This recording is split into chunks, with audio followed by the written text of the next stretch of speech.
Hey guys, how's it going? I hope your summer's all going well. I'm coming at you from sunny South Florida near Miami. Pretty sick down here, I'm telling you. Um, all right, so it's been a while since I've done a vlog, and it seems fun. Missed it a little bit, not gonna lie. Um, all right, so this week's prompt was by Carla. So I didn't necessarily get her first question. I'll be honest in stating that. I don't know if anybody else had that issue, and if I'm the only one. Oh well, it's the whole learning process, right?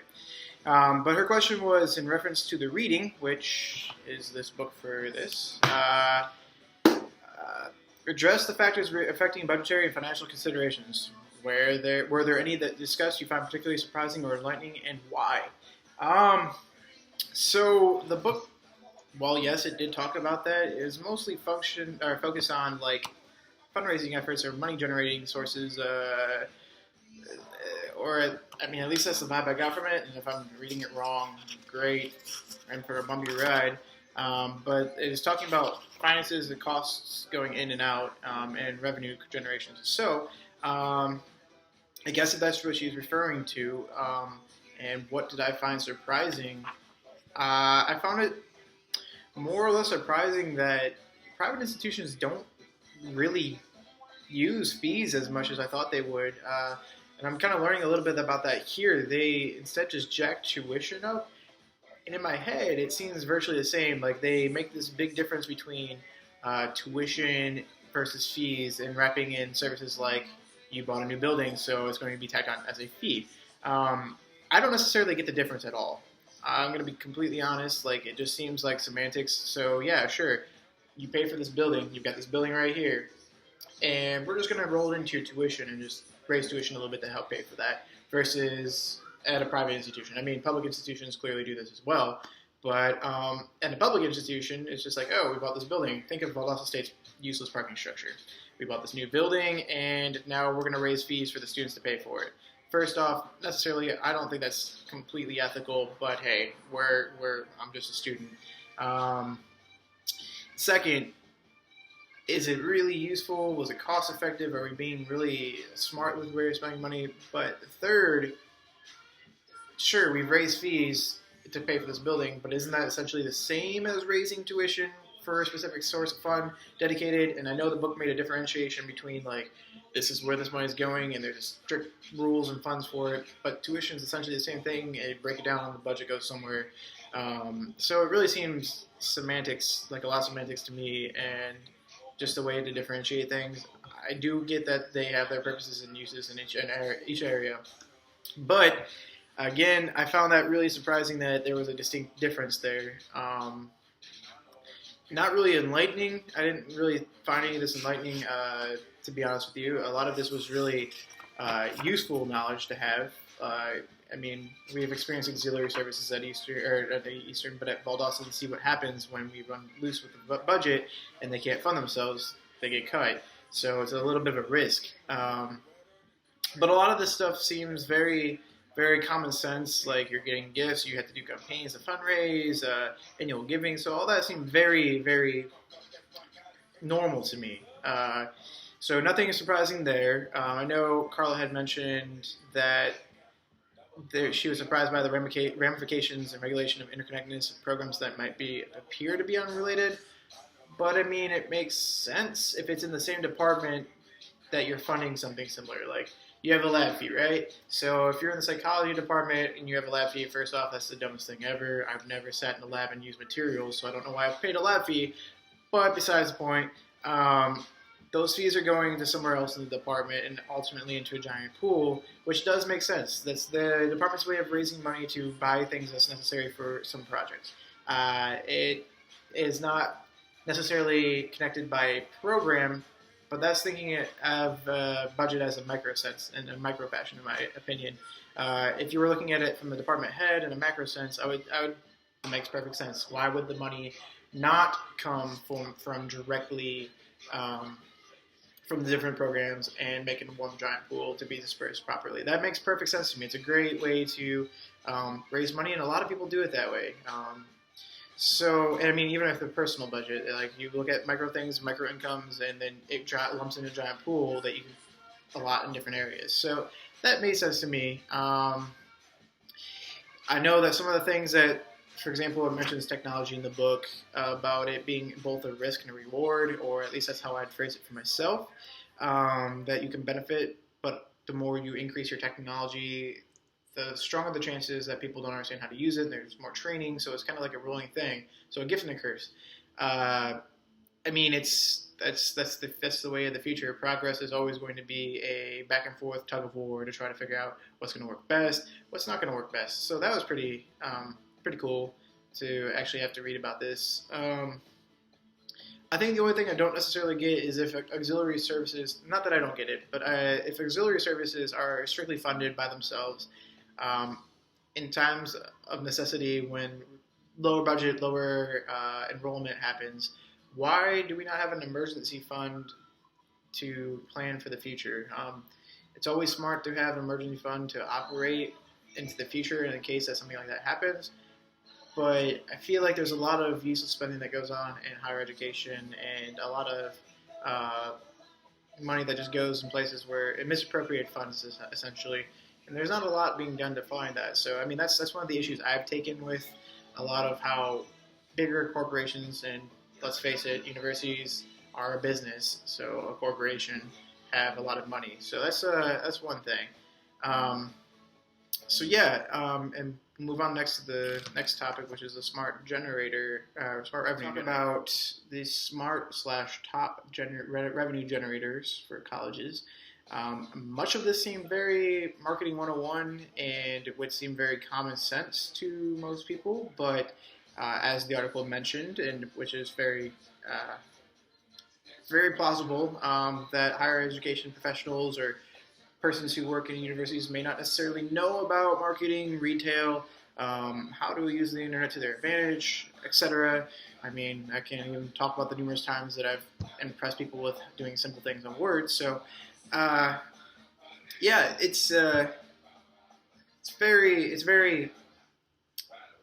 this article is very good for those who need to have like a go sort all one place option to find good tips on marketing and creating revenue in different ways.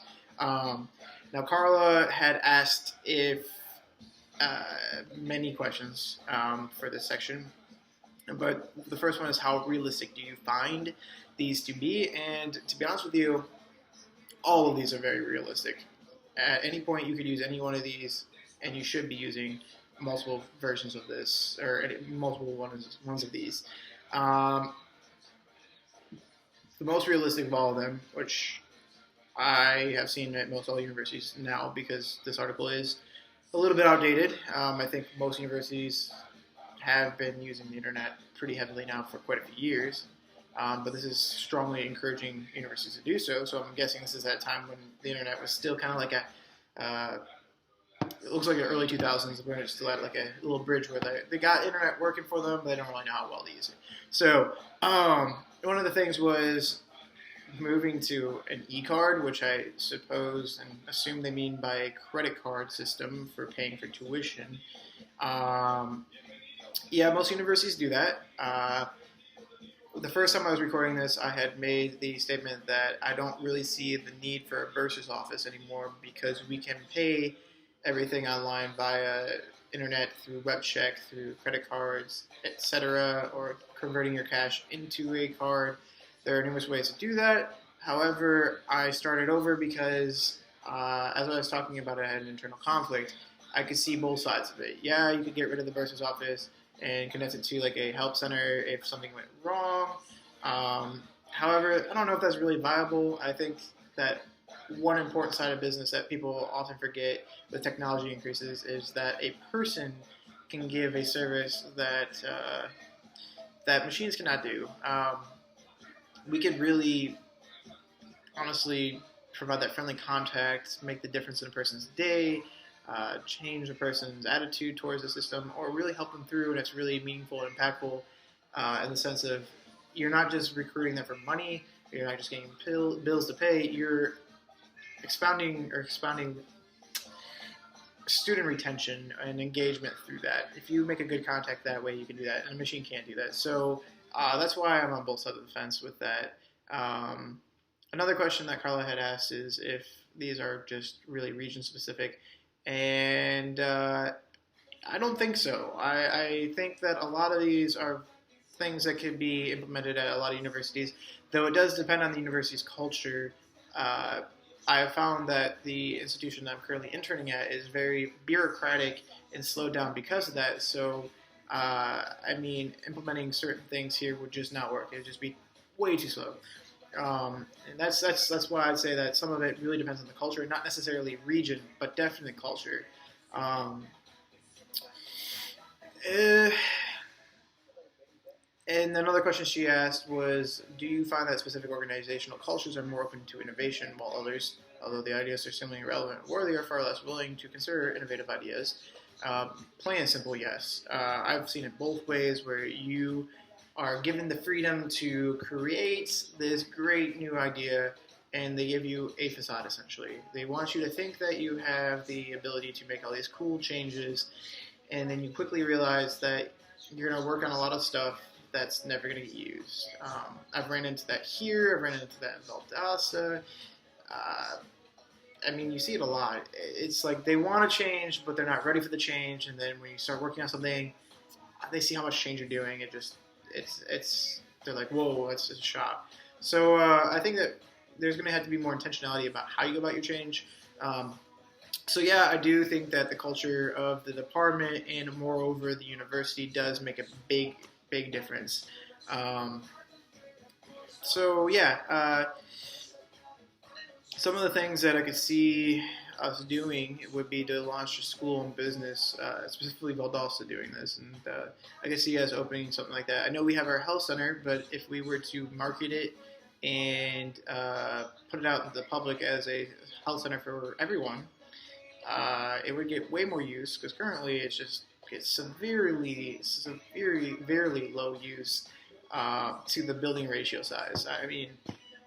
I don't know what their numbers are. I'm going to be completely honest. I don't know that. But every time I've gone to interact there, it's nearly dead. I can always get an appointment whenever.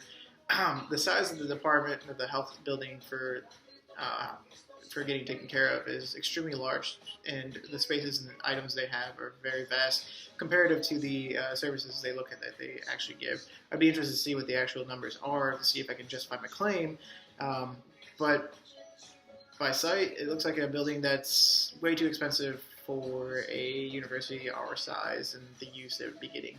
So, great idea. Want to get some more money, having problems with enrollment. Why don't we open that up to the public and market it a bit and, get some more income coming through that part.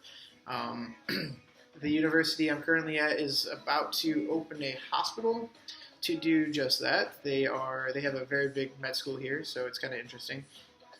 So they're going to open a hospital and make it public and use it as a training hospital, and also normal everyday citizens, whatever you want to call them, can come in and use it. And they're going to make a lot of revenue off of that, so that's pretty good. Like I said, a lot of these things have been implemented to my knowledge. I don't know more about the no underwriting for a contract education, no problem, stuff like that, about underwriting. Well, yes, I do understand the terms. I don't know the inner working of how exactly you can apply that yet, and I didn't get much of that out of the readings. I get what they are, not necessarily how we would use them. So there's that. They're talking about online courses. If we're following the national trend right now, they're kind of dying. I don't think implementing full-time only online study is a great idea. Perhaps hybrid courses while still offering online only for those who can do it, but pushing it seems like a very ill-advised situation this time. Everybody learns differently, but I'll say this, you are not getting the same education as you would in class. You don't have that mentorship. You don't have the ability to necessarily physically interact with some of these ideas. I know right now, staying on track with all this stuff, 3 classes, working 40 hours a week, kudos to you that do that already. It's just not my cup of tea. I much rather go at my own pace, take classes, go to school, work, whatever. But pushing strictly online classes is not ideal. I mean, it's all self-guided for the most part. Yes, there are prompts, but no, I'm not going to necessarily go through and analyze this the way I probably would do in class. So there's that. And like I said, with the national trend decreasing and some of the universities closing that were strictly online only, wouldn't advise it. I know a lot of places have big online departments. Cool. Again, I think it's time to start moving away from that, and if anything, have hybrid classes, or start offering later night classes. I mean, some places do it and do it well. All right, and then I'm going to answer the last section here. Kind of was the last one. The last question she has, which is another multifaceted question, she's talking about services and fees. By she, I mean Carla, was talking about services and fees. I think we need to start working on a better system that doesn't put the burden entirely on the student. I know that right now we're losing a lot of state funding, with 80% of that having been cut in the past 20 years or so. So a massive decrease there, and I completely understand that. But America's got this weird culture thing where they don't value education as much as they should. That's just a story of how it goes. I mean, education is being pushed for corporate people working in the corporate world. I don't really know what the ulterior goal motive is per se, but other countries seem to have so much success with their students. And I know this is completely getting off topic, but maybe there needs to be a paradigm shift to education not being a burden to the student. Could be the loan debt that I have to worry about talking here, but there's got to be a way where we can stop building buildings that are not necessarily functional or useful for students and charging them a ridiculous amount of money just because the university really wants to keep up appearances. It's like almost like the universities are doing the whole keeping up with the Joneses applied to corporate businesses, essentially. I don't know how I feel about that. I know it's just what we're dealing with right now, but I feel like there needs to be a change from utilizing it. And being sponsored by corporations is not necessarily a great idea either, because then they dictate your learning experience as well, and you lose a little bit of academic freedom. I don't have the solution. I don't know.